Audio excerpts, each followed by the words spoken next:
Time now for a little bit of electric church music. Yeah, that's how the band like to call their music. And the band, the Jimi Hendrix Experience.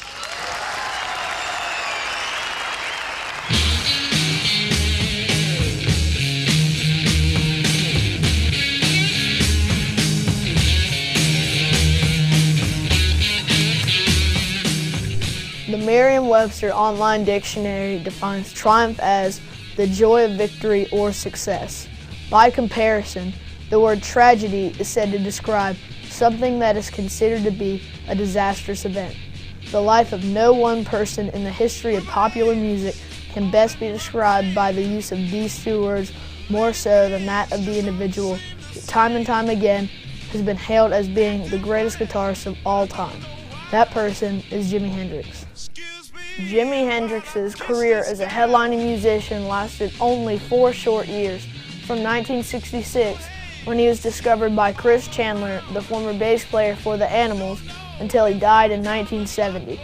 During that time, he recorded only 4 studio albums, but the mark he left on popular music in that short period of time is still felt some 37 years later.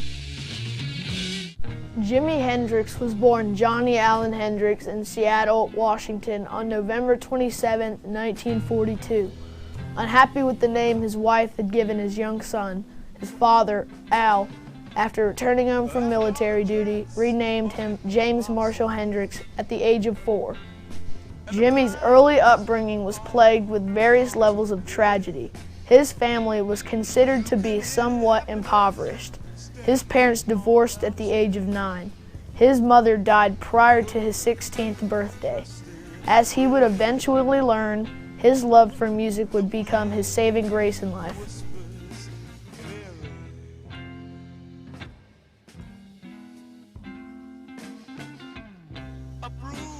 At the age of 14, in spite of his only failing grade that year being, ironically enough, an F in music class, Jimi's father purchased him his first electric guitar, a Supro Ozark.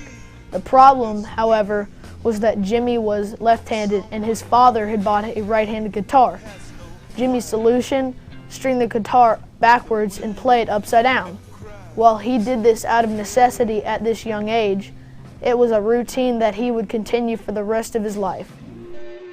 During his days as an amateur musician, Jimi gravitated from one group to another, from the King Casuals to Curtis Knight and the Squires to Joey D and the Starlighters to Bobby Taylor and the Vancouvers.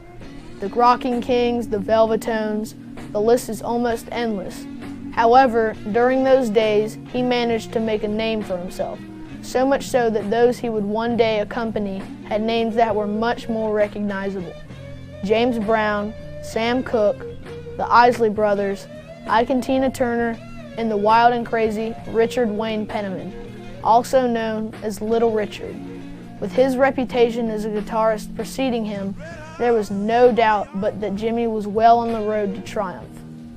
Jimi Hendrix could play that rock and roll. I used to be singing rock and roll, woo, woo, woo, woo, be gone. He had that thing just romping and tumping all up under my toes. At times, he used to make my big toe shoot up in my boot. He did it so good. He gave it all to you. And that's what you want. You want it all or none.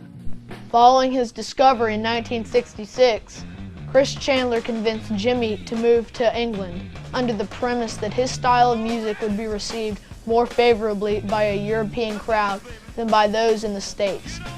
It was there that Jimi, J-I-M-M-Y, became Jimi, J-I-M-I, and the Jimi Hendrix Experience was born. With Jimi playing lead guitar, Mitch Mitchell on drums, and Noel Redding on bass, the Experience logged its first top 10 hit with Hey Joe just 1 year later. Hey, Joe. Jimi's showmanship and innovative use of feedback and distortion helped to separate him from the herd of all the other guitarists touring at that time. More examples: how many others could actually play behind their back, or between their legs, behind their head, or play while laying on their back. Jimi's specialty was playing with his teeth, which became somewhat of his trademark. You name it, Jimi could do it. At the same time, he was quickly making instant fans of world-class musicians like Mick Jagger of the Rolling Stones and reigning guitar gods such as Pete Townsend of The Who and Eric Clapton. English musicians, not just guitarists, but all musicians, was just phenomenal. I mean, people, not everybody liked him. I mean, they liked him probably, but they were jealous, you know? So he was very controversial for a long time, but I think everyone came round in the end. And it sort of changed the music scene completely. You can say a million things, you know, and people have done, and I don't want to say no more, you know. I just thought Jimmy was a great guitar player. I thought he was the best, or the most original. I thought he had a really original act, you know, and that's all, man. I don't know nothing about his business, whether he was a casualty, and I wish he was still here. That's it. One could say that if any one thing helped to move Jimmy from the ranks of being considered just a routine musician to that of an icon, it would have to be his performance on June 18, 1967 at the Monterey International Pop Festival. His igniting and demolition of his Fender Stratocaster is considered to be one of the most historic and well-known visuals in rock history. Questioned about it, Jimmy stated that, "The time I burned my guitar, it was like a sacrifice. You sacrifice the things you love. I love my guitar."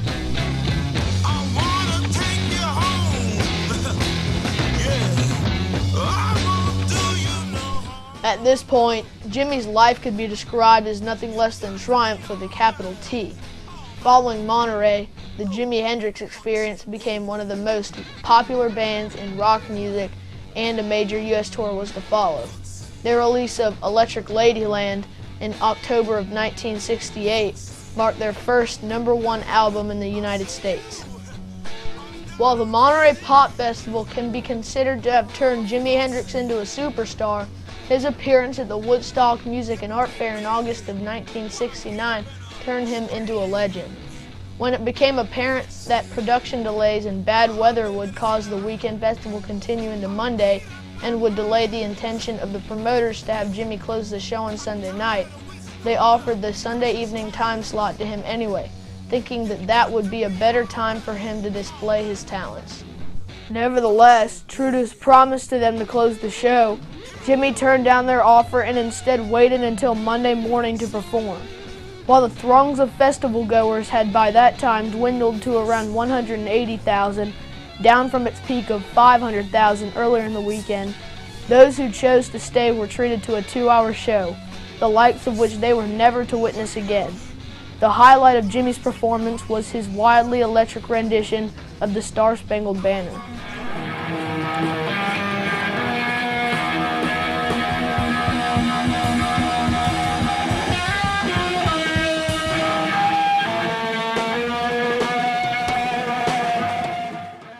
Following the Woodstock Festival, Jimmy was to perform for what would be the final time on September 16, 1970, at Ronnie Scott's Jazz Club in London. 2 days later, he would suffer the ultimate tragedy. While staying at the Samarkand Hotel in London, Jimmy died after drinking wine and taking 9 sleeping pills. Contrary to what most people think, he didn't die from an overdose. Instead, it was the result of him having choked on his own vomit. Not only was Jimmy's death a personal tragedy, but was considered to be one of major proportions to both his friends and family, as well as to those who admired him and his music. Eddie Van Halen, The Edge of U2, Stevie Ray Vaughan, and Martin Knopfler of Dire Straits are but a few of the members of Rolling Stone's 100 Greatest Guitarists of All Time, a list that Jimmy headed as #1, that refer to him as the major musical influence in their lives.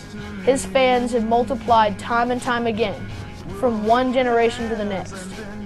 While his guitar strokes in All Along the Watchtower and Purple Haze are as fresh as they were when he first recorded them 40 years ago, fans can still not help but feel cheated when they consider what could have been. While Jimmy's death can be viewed as the ultimate tragedy, his absence from our lives and what he meant to popular music can be viewed as a major tragedy on somewhat of a different level. Often imitated, but never duplicated, Jimi Hendrix, the greatest guitarist of all time.